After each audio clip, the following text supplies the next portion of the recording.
예, 이제 또 다시 여러분들 이렇게 온라인 강의로 만나 뵙게 되어서 반갑습니다. 특히 지난주 강의를, 지난 시간에 강의를 여러분들이 좀 들으시면서 앞으로 전체 교회가 흘러가는 또 교회사를 우리가 배우게 되고 공부하게 되는 전체적인 맥락을 여러분들이 좀 제대로 잘 좀 파악을 하시고 이제 이 수업과 책들을 또 여러분들이 접하시게 되는지 저는 좀 그게 좀 궁금하네요. 사실 이 온라인 강의로 수업을 하다 보면은 학생들 얼굴을 제가 접하지 않고 보지 못하고 이렇게 강의를 하게 되니까 뭐 그게 뭐 요약본을 내어주던 뭐 그냥 뭐 실제로 동영상으로 여러분들을 향해서 보고 강의를 하든 어쨌든 그게 제 일방적 강의가 되지 않습니까?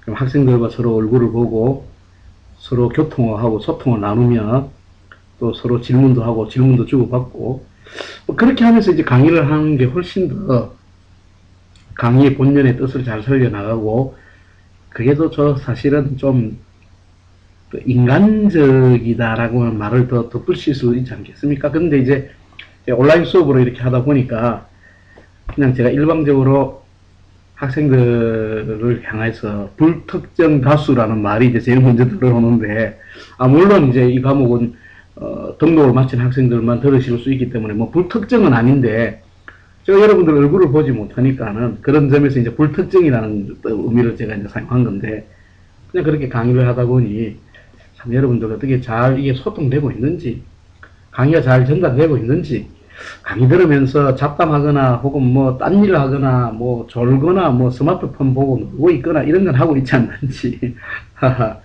이런 생각들이 좀 든다는 이야기죠. 그걸 알지 못하고 제가 일방적으로 이렇게 강의를 하는데 여러분들이 이런 이 온라인 수업의 장점도 있지만 이런 단점들도 있다는 것을 감안하시면서 나름대로 여러분들에게 유익한 시간, 의미 있는 시간으로 꼭 그렇게 만들었으면 좋겠습니다.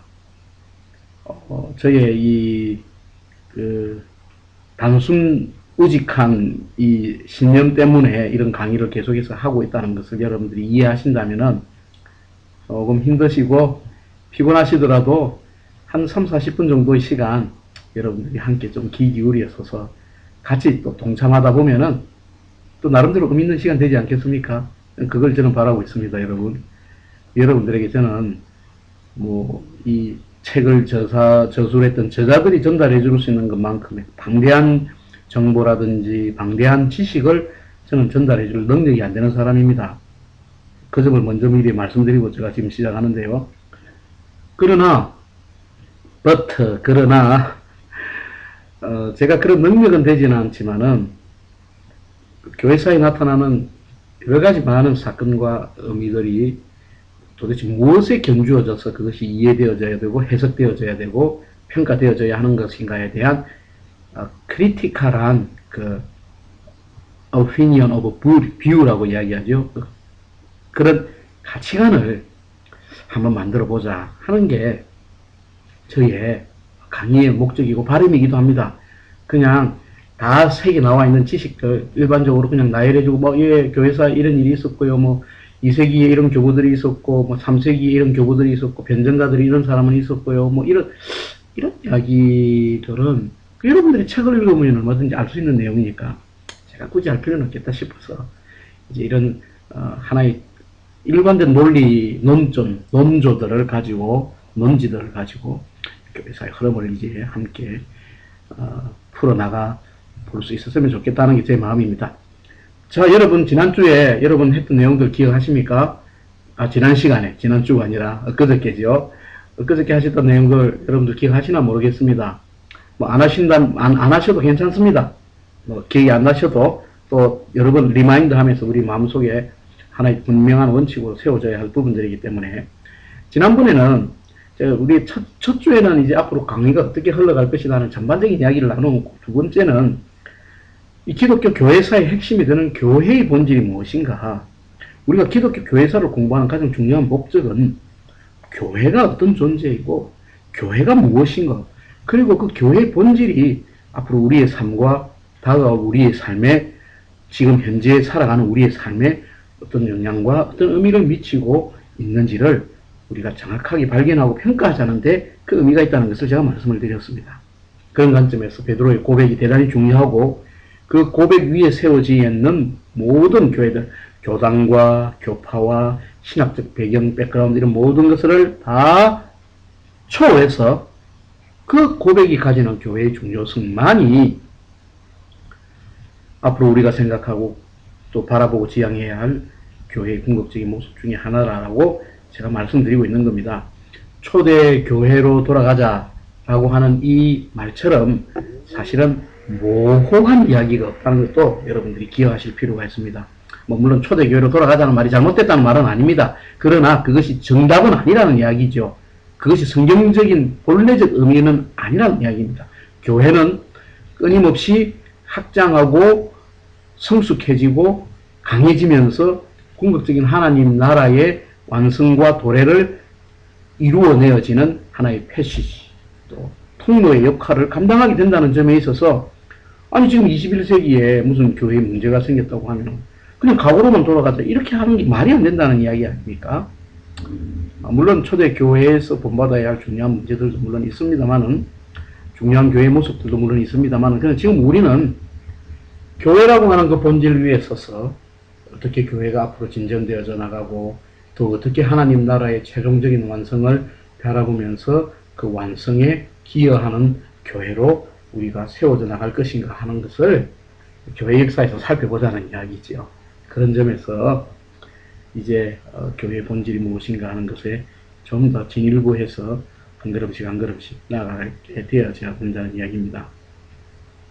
자, 이제 여러분 초대교회라고 하는 게 사실은 이제 네로의 박해가 심하게 이루어졌던 64, 5년경이라고 이제 제가 말씀을 드렸는데 그리고 나서 이제 1세기가 저물어 가면서 계속해서 이제 박해가 여러분 시작이 되는데 한 200여 년 이상 정도 4세기까지 여러분 박해를 받았습니다.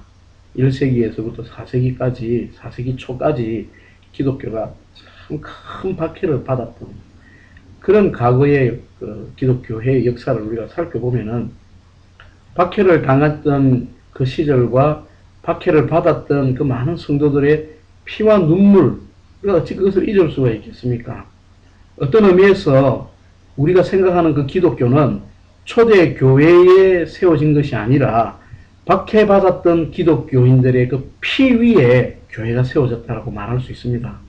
그래서 2, 3세기의 기독교회의 박해의 역사를 살펴보는 것도 굉장히 교회의 본질과 역사를 이해해 나가는데 중요한 일 중에 하나입니다. 꼭 필요합니다. 자, 그래서 제가 첫 번째 퀴즈로 기독교회의 역사에 있어서 로마 황제들에 의해서 자행되어졌던 10대 대박해가 있었습니다.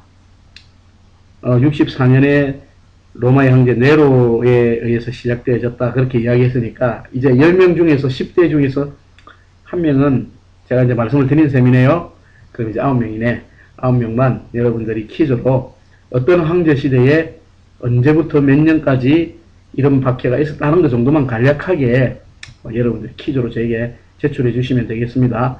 무덜로 제출하시거나 아직 제가 카카오톡에 단체방을 못 만들었습니다. 제가 만들지를 못했는데 단체방이 만들어지는 대로 여러분들이 단체방을 통해서 올리셔도 되고요. 그런 여러분들이 편리한 대로 해주시고 또 아직 그 카카오톡에서 제 이름을 가지고 친구 등록을 아직 못하신 분들이 있다면은 여러분들이 학교에 등록한 이름으로 여러분들 이름을 좀 바꿔주시면 고맙겠습니다. 뭐 제가 전혀 알 수 못하는 이름으로 올려놓으시면 저도 이분이 누구신가 이렇게 헷갈리기 때문에 알 수 있는 이름으로 그렇게 해서 친구 신청을 해주시면 고맙겠고 혹시 이 강의를 들으시는 분들 중에서 이미 친구 신청을 하신 분들 중에서도 혹 제가 이제 거의 대부분 이름을 제가 여쭤보고 바꿔놓았는데 혹시 그러지 못한 분이 계시다면은 본인 스스로가 이름을 좀 바꿔주시면 고맙겠습니다. 자, 기독교가 이제 1세기를 지나오면서 1세기 말에 시작되어진 박해의 시간이 2세기, 3세기로 이제 계속해서 이제 진전되어져 가는 그런 참 피의 역사가 이제 이루어지는 것을 이제 우리는 보게 됩니다. 피의 역사입니다. 피의 역사가 이루어지는데요. 그런 이제 점들에 대해서 볼 때에 초대 기독교의 고대 역사의 초창기에 과연 로마의 그 종교 정책이라든지 로마 황제들이 기독교인들을 바라보는 그 시선이나 시각이 어떠했는가 하는 것을 우리가 한번 생각해 볼 필요가 있습니다. 2세기 로마의 저술가 중에 수에토니우스라고 하는 사람이 있는데요. 그 사람은 그리스도인들을 이렇게 평가했습니다. 고상하면서도 유해한 미신을 따르는 종파다. 고상하면서도 유해한 미신이다. 당시 사람들의 눈에는 기독교인들이 혹은 기독교가 그렇게 비쳤다는 이야기입니다. 고상한데 뭔가 로마 제국에 유익함을 주지 않는 미신을 숭상하고 따르는 그런 종파인 것 같다. 완전히 확실하게 기독교를 파악하지 못했다는 이야기인데요. 초기 그리스도인들에 대한 더 많은 언급은 이제 2세기 초적 112년 무렵에 플린이라고 하는 사람과 그 플린이는 당시에 소아시아에 있는 비두니아의 총독이었습니다. 사도행전 16장 7절과 베드로전서 1장 1절을 참조해 보시면은 나오는 그 플리니와 그리고 로마의 황제 트라이안 사이에 오고 갔던 서신을 이렇게 보면은 당시에 기독교인들이 어떤 평가를 받고 어떤 자리에 놓여져 있었는 것을 우리가 알 수가 있습니다. 이 플린이라고 하는 이 총독이 자신의 관할 지역 안에 사는 그리스도인들을 도대체 이 사람들을 어떻게 다뤄야 되나 이것을 정확하게 알지 못해서 자신에게 있어서는 태국 최고 통수권자인 황제에게 이제 자문을 구하는 편지를 보냈습니다. 그러면서 이제 이렇게 쓰고 있는데요. 제가 그 편지의 내용을 일부를 잠깐 읽어드리겠습니다. 이것은 제가 채택한 방법입니다. 나는 그들에게 그리스도인인지 아닌지를 물었습니다. 만일 그리스도인이라고 시인하면 같은 질문을 2번, 3번 물으면서 극형에 처하겠다고 겁을 주었습니다. 그들이 계속 그리스도인됨을 시인하면 나는 사형을 선고했습니다. 그 이유는 그들의 끈질긴 완고함은 처벌받는 것이 마땅하기 때문입니다. 로마 시민인 그리스도인들에 대해서는 로마로 추방시키는 것을 보류하였습니다. 그리스도를 자진해서 저주하는 사람들은 석방시켜 주었습니다. 그러나 진실한 그리스도인은 전혀 설득할 수 없었습니다. 이 편지를 읽어보면은요, 초기, 이제 1세기가 지난 그 2세기 초기의 그리스도인들의 그 삶이 또 그 모습이 또 어땠는지를 우리는 또 대략 파악하게 되어집니다. 계속해서 이어지는 편지를 한번 여러분 내용을 들어보십시오. 정한 날 이른 새벽에 그리스도인들은 석간을 쫓아 모여 그리스도를 신처럼 여기고 찬미했으며 도둑질과 강도질과 음행과 배교를 삼가자고 서약함으로써 그들 스스로를 결속시켰습니다. 이 일 후에 헤어졌다가 다시 모여 음식을 나누어 먹었습니다. 그들에 관한 진실을 밝혀내기 위해 저는 집사라고 불리우는 두 하녀를 고문했습니다. 그러나 사악하고 개이한 미신이라는 사실 외에 그 어떤 것도 발견할 수 없었습니다. 자, 이게 이제 2세기 초에 당시에 총독이었던 플리니가 기독교인들이라고 하는 사람들에 대한 시선을 우리가 알 수가 있습니다. 그 플리니의 편지에 대한 회신에서 황제 트라이안은 이렇게 대답을 했다고 합니다. 플리니가 그가 올바로 처결하였음을 인정을 하면서도 다만 처벌을 목적으로 그리스도인들을 색출하지는 말라 그렇게 충고했다습니다. 당시 고발을 당한 자들의 경우에만 재판이 회부되었기 때문에 체포 중에 그들이 만일 로마가 인정하는 신들을 섬기기로 서약하면은 그리고 그리스도를 부인만 하면은 어떤 상황과 상관없이 석방될 수가 있었던 시대였습니다. 그래서 이 당시에 기독교인들의 삶을 이제 우리가 여러 사료들을 통하여서 이제 생각해 보면은요, 기독교인들의 삶이 그 당시에 로마 제국의 관리들이나 통치자들의 눈에 이상하고 기이하고 정말로 이해하지 못하는 삶으로 비쳤던 것이 분명합니다. 그래서 처음에 초창기에 로마의 황제들은 기독교인들에 대해서 약간 우호적이었다가 나중에 기독교인들이 어떤 존재인지를 깨닫게 되면서 이제 이 사람들을 박해하기 시작했습니다. 때때로 제국의 정책적인 결과로 이제 박해가 간헐적으로 자행이 되었습니다만은 또 종종 그 현지의 총독이나 또 지방 장관에 의해서도 자행되었습니다. 초기 기독교의 저술가인 터툴리안은 그리스도인들은 국가에서 재난이 발생할 때마다 속죄염소가 되었다고 말하고 있습니다. 이 속죄염소라는 의미가 무슨 것이냐니까요. 티베르 강물이 로마의 성벽만큼 높아져도 나일강의 물이 주위 평야를 적시지 못하여도 지진이나 기근이나 전염병이 발생하여도 그들의 적극적인 있지만 그리스도인들을 사자밥이 되게 하라는 것이었습니다. 국가적으로 어려운 일을 당하거나 국가적으로 무슨 문제가 생기면 그 일의 결과가 예수쟁이들 때문에 생겨났다라고 사람들이 생각했던 것이었죠. 그래서 그 사람들을 사자밥으로 던져서 다 없애라고 말하는 때가 바로 그때였습니다. 그래서 이제 그리스도인들에게 아주 잔혹한 규탄과 비인간적인 처벌이 가해졌는데 그것이 로마 황제들에 의해 자행된 10대 박해라고 이야기하고 그 중에 가장 극심한 박해가 마지막 행해진 4세기 초기에 행해진 박해였다는 것을 우리가 알 수가 있습니다. 기독교의 박해에 대하여서 우리가 이해하고 생각을 할 때에 기독교의 초기의 기독교회가 어떤 모습으로 교회의 정체성과 교회의 순수성을 보존해 나갔는지를 우리는 알게 됩니다.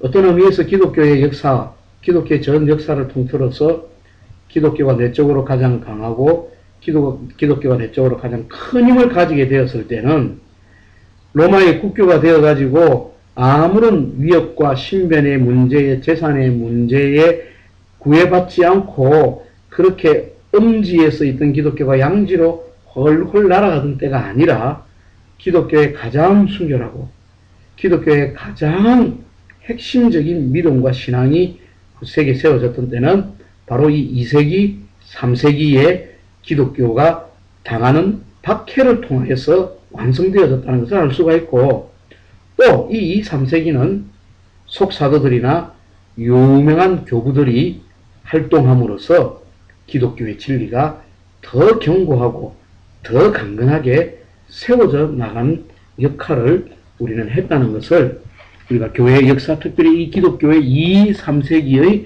역사 속에서 우리가 생각할 수 있어야 된다는 이야기입니다. 자, 여러분, 사도 교부들은요, 주로 2세기에 활동했던 이 사도 교부들을 가만히 보면은, 유명한 속사도들이 있습니다. 그 중에 여러분들이 기억해야 될 사람들은요, 로마의 클레멘트라는 사람과 이그나티우스라는 사람과 파피아스, 그리고 폴리갑. 이 사람들, 여러분 이름은 좀 기억하고 계셔야 됩니다. 자, 다시 한번 불러드리겠습니다. 여러분, 이런 것들은 책을 읽으면 다 나오는 이야기들이긴 합니다만은, 로마의 클레멘트라든지, 이그나티우스라고 하는 사람이라든지, 또 파피아스, 혹은 폴리갑이라고 하는 이런 이름들은 여러분들 머릿속에 잘 기억을 해 두셔야 되고, 속사도들과 더불어서 2세기에는 기독교의 진리를 증명하고 방어하는 변증자들의 활동이 두드러졌습니다. 그 중에서 유명한 우리가 잘 아는 순교자 저스틴이 있고 그 다음에 타티안이라는 사람이 있습니다. 그 외에도 이제 아데나고라스라든지 데오필로스라든지 멜리토라든지 헤게시푸스라든지 하는 이런 변증가들이 있었지만은 그 중에서 유명한 순교자 저스틴이나 타티안은 변증가다 하는 것을 여러분들이 타티안은 저스틴의 제자이면서 동시에 이 타티아는 최초로 복음서들 간에 공통된 기사를 정리해서 책을 펴내었던 사람입니다. 최초의 신약 성경의 비평적 작업을 했던 사람이 바로 이 타티안이라고 말씀을 드릴 수가 있습니다. 이런 사람들이 있었고요. 바로 이 2, 3세기에 기독교에 대한 많은 이교들의 움직임들이 있었습니다. 예를 들어서 기독교의 부활에 대하여서 이교도들이 어떻게 죽은 사람이 다시 살아나느냐 하는 그 부활의 불합리성을 지적하기도 했었고, 성경을 봐라. 그 성경이 전부 다 모순투성이지 않느냐. 성경의 모순투성이를 이 변증가들에게 이제 이야기해서 이 변증가들과 더불어서 기독교의 진리가 이렇게 만들어졌습니다. 그리고 아주 무신론이라고 하는 것이 폭넓게 전파되고 있었고요. 기독교는 또 범죄자들의 예배 처소라고 그렇게 이야기하고 있었습니다.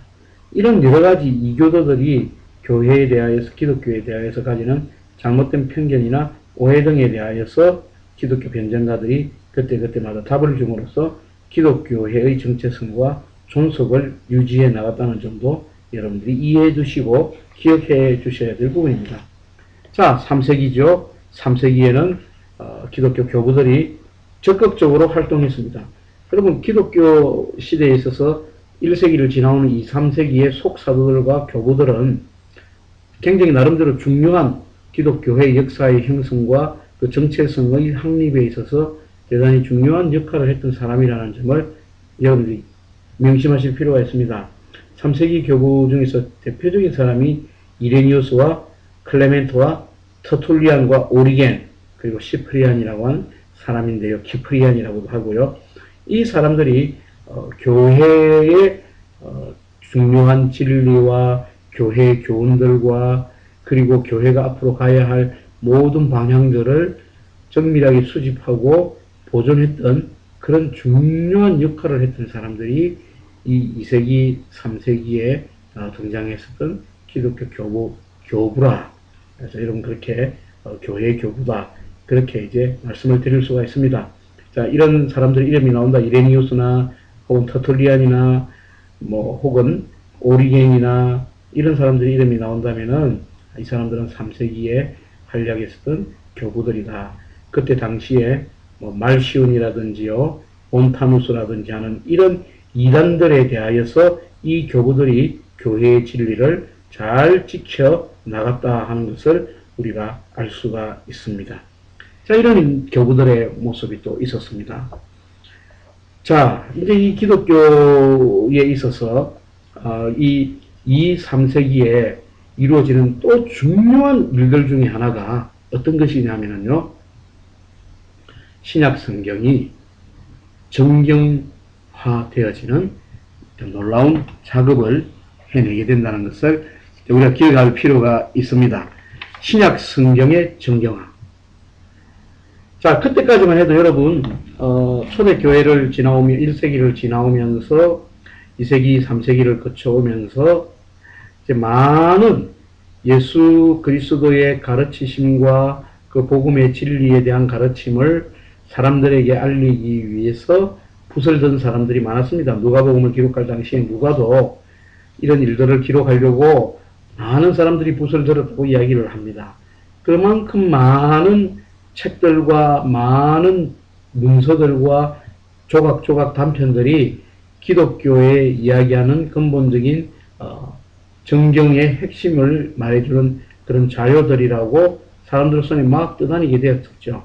그러니까 진짜 중요한 그 자료들을 어떻게 이제 수집해서 하나님께서 정말로 우리에게 주신 성경의 자료로 인정할 것인가 하는 것을 보여주는 것, 이 작업을 결정짓는 것이 참 쉽지 않았습니다. 그래서 주로 367년이면은 4세기경입니다. 367년에서는 지금 현재 우리가 사용하는 27권의 신약 성경을 이제 정경으로 최종 승인했습니다. 동방교회보다는 조금 늦은 382년에 서방교회도 현재의 신약 성경 전체를 정경으로 로마 회의를 통해서 382년에 그것을 정경으로 수용하게 되었다는 것이죠. 397년입니다. 4세기가 끝나는 그 시점에 카르타고 종교회의에서 모든 전체 교회에 이 성경을 이제 보급하는 것으로 결정이 되어져서 신약의 성경이 정경으로 자리 잡게 되어지는 중요한 일이 4세기에 이제 나타나게 되어집니다. 자, 그래서 이제 2, 3세기는 어떤 시대라고 했습니까? 박해의 시대라고 했습니다. 동시에 속사도들과 교부들의 시기이며 동시에 변증가들의 시대였습니다. 또 나아가서 그 박해와 그 모진 어려움들을 겪고 나서 4세기에 접어들면서 기독교가 여러가지 많은 논쟁들, 여러분 고대 교회에서 많은 이단들과 기독교가 논쟁을 벌이는 모습들을 우리는 보게 됩니다. 소위 말해서 에비온파라고 부르는 1세기 후반의 팔레스틴 지방에서 발생하고 소아시아에 전파된 이 에비온파가 대부분 유대인계 그리스도인으로 구성되었으며 히브리적인 마태복음, 유대적 마태복음을 중시했던 그 파가 있었습니다. 또 아주 초대 기독교의 1세기, 2세기 기독교에 큰 영향을 미쳤던 이단 중에 하나가 영지주의자들이었습니다. 그리스 철학인 플라톤 철학의 기초에서 동방의 신비주의의 영향을 받았던 이 영지주의는요, 제국 전체에 걸쳐서 다양한 종교 운동 형태를 보여주었던 아주 영향력이 많았던 막강한 그런 이단이었습니다. 이들의 가르침 때문에 교회는 신앙과 신약 성경의 정경 작업에 박차를 가하게 되었다는 것을 볼 수가 있습니다. 자, 이단들이 생기면서 당시에 2, 3세기 기독교에서는 그 이단들을 방어하기 위해서 성경이 정경어로 되어지는 과정을 거치게 되었습니다. 또 몬타누스파라고 하는 이 파가 있는데요. 몬타누스에 의해서 만들어진 이 파는 2세기에서 3세기 이제 초중반에 이제 걸쳐서 아주 금욕주의적인 사상을 가르쳤습니다. 그리고 이 사람들은 천년 왕국을 고대하였는데 전통 기독교 교리에 어느 정도 비교적 충실했었으나 그들 자신을 성령의 대변자로 간주하면서 연자적인 계시를 믿고 방언을 하면서 신자들의 만인 사제직을 주장하였고 어떤 류의 오락이나 이흥도 생활 속에서 배격하면서 오로지 순교자의 길을 추구했던 그런 파가 몬타누스 파가 있었습니다. 또 하나의 기독교의 2, 3세기에 일어났던 중요한 이단들 중에 하나가 마니교가 있습니다, 여러분. 이건 페르시아에서 발생해가지고 소위 말해서 이제 배하교의 영향을 받아서 성장한 것인데요. 우리 중세의 유명한 신학자였던 어거스틴도 여기에 젊었던 시절에 심취했던 적이 있었던 만큼 이 마니교의 가르침이 많은 사람들에게 획기적인 그런 방향을 불러일으켰다는 것을 볼 수가 있습니다. 이 사람들은, 이 마니교도들은 창조의 이원론적 견해를 가지고 있습니다. 창조의 이원론적 견해는 빛과 어두움의 투쟁인데요. 그리스도는 서로 사단은 어두움으로 묘사되어 있습니다. 이들에 의하면, 마니교들에 의하면 사도들의 가르침은 그리스도에게서 멀어진 것이다. 그래서 마니의 가르침만이 올바르게 주어졌고 계시받은 자들이고 또 한 가지 그리스도의 성육신은 허구에 불과한 것이라고 주장했던 무리들이 바로 이 마니교도들이었다는 것을 우리가 알 수가 있습니다. 예, 자, 이제 오늘 우리가 기독교에서 이제 초기에 2, 3세기, 1세기를 거쳐오면서 2세기, 3세기의 기독교와 그리고 이제 4세기에 접어드는 기독교회의 중요한 몇 가지 흐름들을 이제 우리가 보게 되면서 기독교회가 정경화 작업이 이제 완성이 되어졌고, 그 정경화 작업을 통하여서 이제 기독교회 전반에 캐논으로서의 성경이 이제 보급되어지고 이루어졌다 하는 것을 이제 알게 되어집니다. 자, 다음 시간은 이제 계속해서 이 기독교가 이제 어떻게 초대교회의 그 정신과 모습에서 이제 박해를 당하고 핍박을 당하던 교회가, 음지에 있던 교회가, 다시 말씀드리면 음지에 있던 교회가 어떻게 양지로 올라왔느냐 하는 것을 여러분들에게 함께 생각하는 시간들을 가지도록 하겠습니다. 다음 시간에 뵙겠습니다.